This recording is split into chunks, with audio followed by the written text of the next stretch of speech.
Now, President Zelensky has made a surprise intervention at the Grammys Music Awards. Appearing in a pre-recorded video, he appealed for support for Ukraine. What's more opposite to music? The silence of ruined cities and killed people. Our children draw swooping rockets, not shooting stars. Over 400 children have been injured and 153 children died, and we'll never see them drawing. Our parents are happy to wake up in the morning in bomb shelters, but alive. Our loved ones don't know if we will be together again. The war doesn't let us choose who survives and who stays in eternal silence. Our musicians wear body armor instead of tuxedo. They sing to the wounded in hospitals, even to those who can't hear them, but the music will break through anyway. We defend our freedom to live, to love, to sound. On our land, we are fighting Russia, which brings horrible silence with its bombs, the dead silence. Feel the silence with your music. Feel it today to tell our story. Tell the truth about the war on your social networks, on TV. Support us in any way you can, any but not silence. And then peace will come. To all our cities, the war is destroying. Chernihiv, Kharkiv, Volnovakha, Mariupol, and others, they are legends already. But I have a dream of them living and free, like you on the Grammy stage.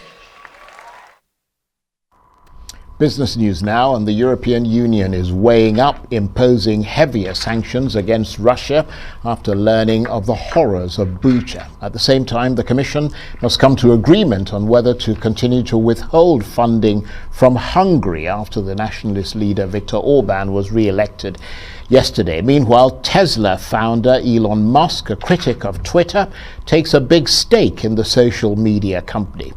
Here to discuss all that is Arise business correspondent Laurie Laird. Good to see you, Laurie. Let's start with the threatened sanctions. The French President Emmanuel Macron calling for more sanctions against Russia, targeting oil and coal exports. President Biden also talking about sanctions, and that's because of indications that Russian forces reportedly carried out war crimes. What impact will that have? And Europe has been reluctant to ban imports of Russian energy products. They're just so dependent on what's coming from Russia. And you'll notice that Emmanuel Macron, the French president, did call for a ban on imports of coal and of oil, crude oil, but not gas. Yeah. You know, which is so very important to the European economy. It's also easier for Macron to say this because France is dependent on nuclear power. About 70% of the energy is generated from nuclear power. So France is a little bit insulated from the vagaries Which is why he's saying he's got to talk to the Germans. Absolutely. Now, Christian Lindner, who's the new-ish German finance minister, has said that he is willing to consider some kind of a ban on Russian fossil fuels. But let's see what comes to be. We've had extraordinary European unity over this. And you know the EU, Charles, we've reported on it for years. There doesn't tend to be unity amongst these nations. How long will this last is a very big question. We understand that the EU is drawing up a package of measures now, could be introduced as soon as Wednesday. It's interesting that we're all talking about this in the context of the West imposing sanctions on Russia, and as you said, gas omitted from the list. I mean, what could the Russians turn around and say, well, we know what would hurt you, we're going to turn off the gas tax? And that is the fear, and Germany fears that more than any other nation. About almost half of their natural gas imports come from Russia. This is the big card that Putin has to play. Whether he'll play it is an open question, because he is continuing, while this gas flows, he is continuing to get some degree of hard currency into the country. So it's a double-edged sword for Putin. He needs to finance this war machine. So cutting off gas would not be helpful in that pursuit. Well, let's move from Russia to Hungary, an ally of Russia. The nationalist Prime Minister Viktor Orban winning the Hungarian election by a surprisingly large margin, but he's got problems with the European Union and had pointed references to Brussels. The European Union would love to see the back of Viktor Orban, the head of Hungary. He describes himself as a liberal. He's proud of being a liberal. He is one of the few EU leaders to not condemn Putin. And in fact, in his victory speech last night, who did he criticize? Vladimir Zelensky. You know, he calls Zelensky his opponent, along with the U.S., along with the Western media. So it's really striking. It's very difficult. Well, obviously the victory has given him confidence. Absolutely. And as you said, Charles, this was an astounding victory. The opposition united for the first time in 3 elections. There was a 6-party coalition. In the polling up to the ballot, the opposition was only down by about 3 points. People were sort of thinking that maybe Orban could be ousted. But this is another absolute, we talked about European unity, this is another quandary for the EU, because the EU funds a great deal of Hungary's budget. About 3% of GDP comes from EU disbursements. The EU has said, Orban's a liberal. We do not like the way he's running the country. We realize that a lot of this EU money is going to his cronies. He's been accused of corruption.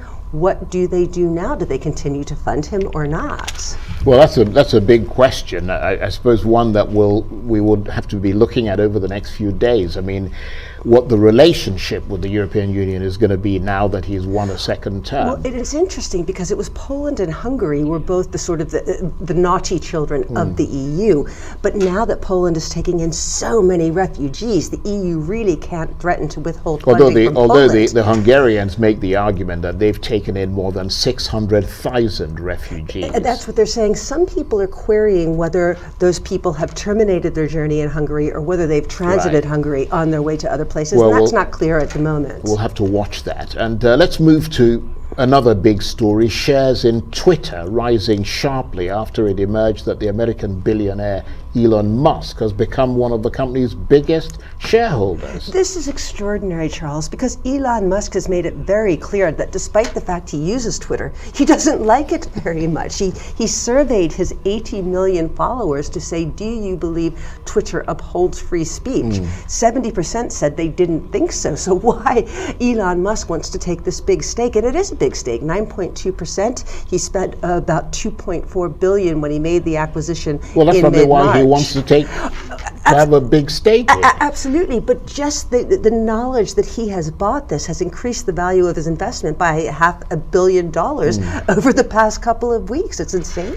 But what do you think the motivation is? Difficult to say. The SEC, the regulatory filing through which we learned about this, tends to be, the form tends to be used for a passive stake. He didn't fill out the form that would suggest that he is going to build a bigger stake, maybe thinking to take it over. He has said in the past, though, that he maybe doesn't like Twitter. He may think about setting up his own social media platform. But Twitter has got this guy into trouble before. Do you remember back in 2018 that Elon Musk tweeted that he had an offer to take Tesla, his electric car company, private at a price that was well above the prevailing price? He got into a lot of trouble with the regulators at that point, and in fact, his tweets are meant to go through Tesla's lawyers. He's contesting that.